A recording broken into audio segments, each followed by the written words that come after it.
Hi అండి, నమస్తే. నేను మీ రేఖ. వెల్కమ్ టు రేఖా రాజు వంటశాల. ఈరోజు మన వీడియో వచ్చేసి పూరీలోకి కర్రీని బొంబాయి చట్నీ అంటాం కదా, ఆ కర్రీని ఎలా ప్రిపేర్ చేసుకోవాలన్నది నేను మీకు చెప్తానండి. ఇలా పూరీలు పొంగుతూ రావాలంటే చిన్న టిప్స్ ఉన్నాయి, అవి కూడా చెప్తాను. ముందుగా 1 కప్ గోధుమ పిండిని తీసుకోండి.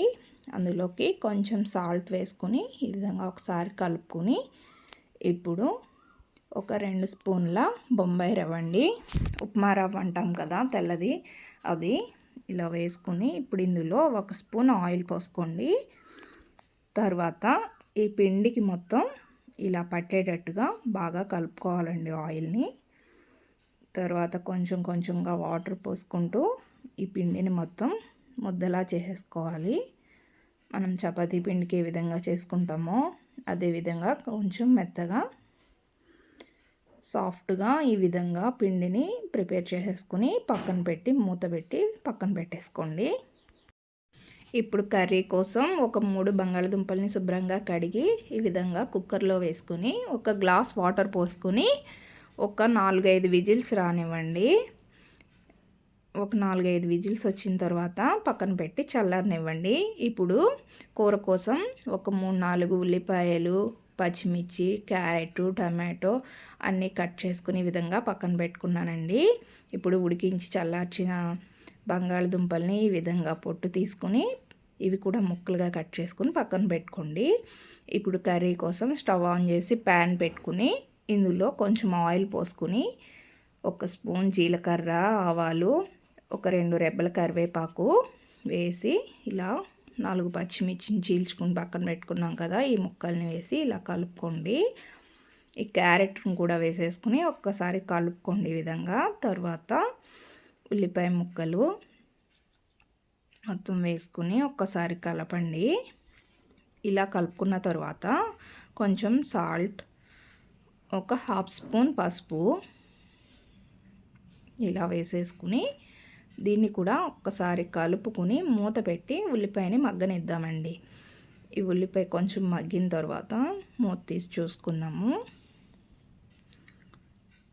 ఇలా ఒక 5 నిమిషాలు మగ్గిన తర్వాత ఈ ఉల్లిపాయ ముక్కల్లో టమాటోని కూడా వేసేసుకోండి. వేసుకొని ఒక్కసారి కలపండి. ఈ విధంగా కలిపిన తర్వాత మళ్ళీ మూత పెట్టి ఇంకొక 5 నిమిషాలు మగ్గనివ్వండి. టమాటో ముక్క కొంచెం మెత్తబడిన తర్వాత మనం ఉడికించి పక్కన పెట్టుకున్న ఈ బంగాళదుంప ముక్కల్ని కూడా ఇందులో వేసేసుకోవాలండి. ఈ విధంగా ఈ బంగాళదుంప ముక్కల్ని అన్నిటినీ ఈ విధంగా వేసుకొని మరొక్కసారి కలుపుకొని ఒక 2 నిమిషాలు మళ్ళీ మూత పెట్టి మగ్గనివ్వండి. మగ్గిన తర్వాత ఈ విధంగా ఒక్కసారి తీసి చూసుకుంటే మగ్గిపోయింది కదండి. ఇప్పుడు ఇందులో మనకి వాటర్ పోసుకుందామండి. కర్రీ కోసం కొంచెం వాటర్ని పోసుకుని ఈ విధంగా 1 లీటర్ వరకు వాటర్ పోసి ఉడికించుకోవాలి. ఇది శనగపిండి అండి. ఒక 2 స్పూన్ల శనగపిండిని తీసుకుని వాటర్లో వేసి ఉండలు లేకుండా బాగా కలుపుకోండి. ఈ కర్రీ ఉడుకుతుంది కదా మనకి.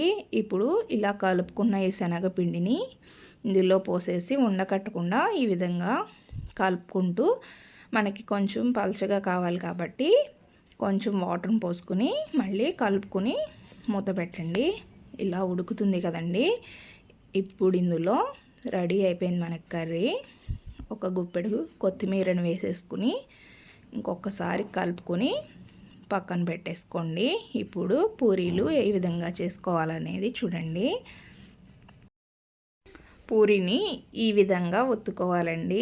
బాగా పల్చగా కాకుండా బాగా దలసరిగా కాకుండా మనకి ఏ సైజులో కావాలో ఆ సైజులో పూరిని ఈ విధంగా ప్రిపేర్ చేసేసుకుని ఇలా ఆయిల్లో వేసుకుంటూ గరిటతో ఈ విధంగా ప్రెస్ చేయాలండి. పూరీని ఎప్పుడు ఇలా ప్రెస్ చేస్తే మనకి పూరీలు అనేవి బాగా పొంగుతాయి అన్నమాట. ఈ విధంగా చూసారండి ఎంత బాగా పొంగాయో. ఈ విధంగా బాగా పొంగిన తర్వాత సెకండ్ వైపు కూడా టర్న్ చేసుకుంటూ ఇలా పూరీని వేపుకుని పక్కన పెట్టేసుకోవడమే. ఇంకోటి చూపిస్తున్నాను చూడండి. ఇలా వేసుకున్న తర్వాత ఒక సైడే ఇలా ప్రెస్ చేయాలి ఆయిల్లో పూరీని. ఇలా ప్రెస్ చేస్తే పూరీలు అనేవి ఇలా మనకి రౌండ్గా ఈ విధంగా పొంగుతాయి. చూసారండి. ఇదే విధంగా అన్ని పూరీల్ని మనం ఇలా వేపించేసుకోవడమే. అంతేనండి, చాలా ఈజీగా వేడి వేడిగా పూరీలు అనేవి రెడీ అయిపోయాయి. పూరీలు, అందులోకి బొంబాయి కర్రీ ప్రిపేర్ అయిపోయింది. చూసారండి, ఇలా సర్వ్ చేసేసుకోవడమే. మరిన్ని వీడియోస్ కోసం ఇలాంటివి మన ఛానల్ని సబ్స్క్రైబ్ చేసుకోండి. Thanks for watching.